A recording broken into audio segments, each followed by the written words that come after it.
There are three main races of European honeybees used by commercial beekeepers in Australia: Italian, Caucasian and Carniolan.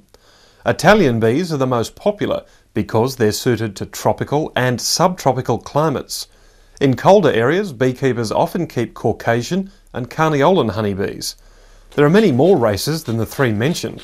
Beekeepers use these three races because they make lots of honey and are easy to manage.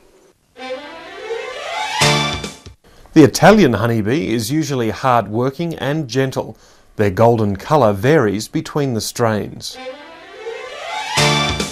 The Caucasian honeybee is calm, easy to manage, a hard worker, and produces more propolis than any other race of honeybee.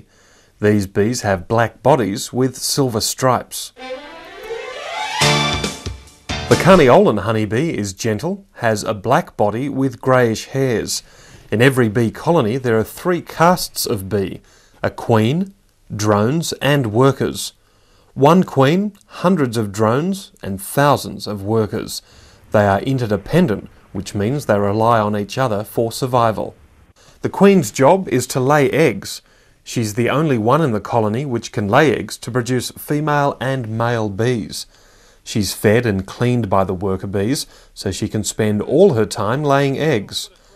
Queens live for about 2 to 4 years, but beekeepers tend to replace them every year because they produce more eggs, resulting in greater production.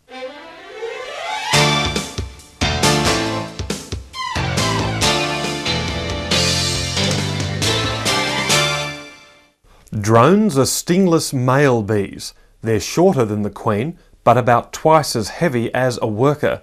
The drone's only job is to mate with virgin queens from other colonies whilst they're in flight.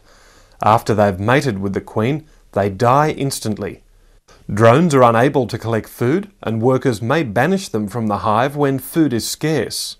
Workers are female bees which do not normally lay eggs. They have an average lifespan of 6 weeks. They have many jobs during their lifetime. They start their lives as hive nurses, which clean and cap cells, feed the drones, queen and brood. Later they receive and store nectar from older workers, pack pollen, build honeycomb and clean the hive. At about 3 weeks of age they become foragers, searching for and collecting nectar, pollen, propolis and water. They ripen the incoming nectar into honey and then cap the cells. They're also the educators, teaching the younger bees how to care for the family and perform the day-to-day tasks. The final job is guarding the hive to prevent bees from other colonies and pests such as wasps from entering.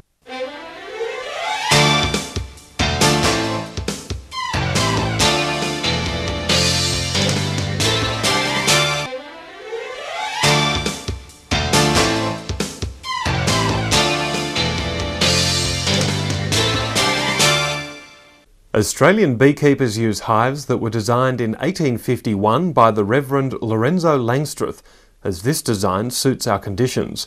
The beehive consists of a bottom board, a brood chamber, a honey super, frames, a lid, and a strap or clips that hold it all together, and a colony of honeybees. The hive design allows for a 9mm space between the frames and the hive wall so that bees can move freely on the comb they've built.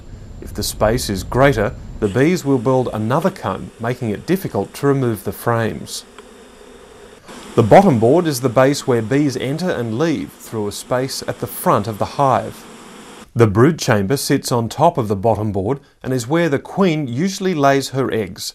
A queen excluder can be placed on top of the brood chamber to confine the queen to the chamber. Worker bees, because of their size, are able to pass through the excluder.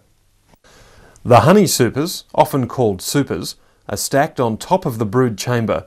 The number of supers depends on the strength of the colony and the amount of nectar being collected. A super is where the nectar is stored for conversion to honey. Lids seal the top of the hive from the weather. All parts of the hive except the frames are painted with a light colour to reflect the heat and protect the wood.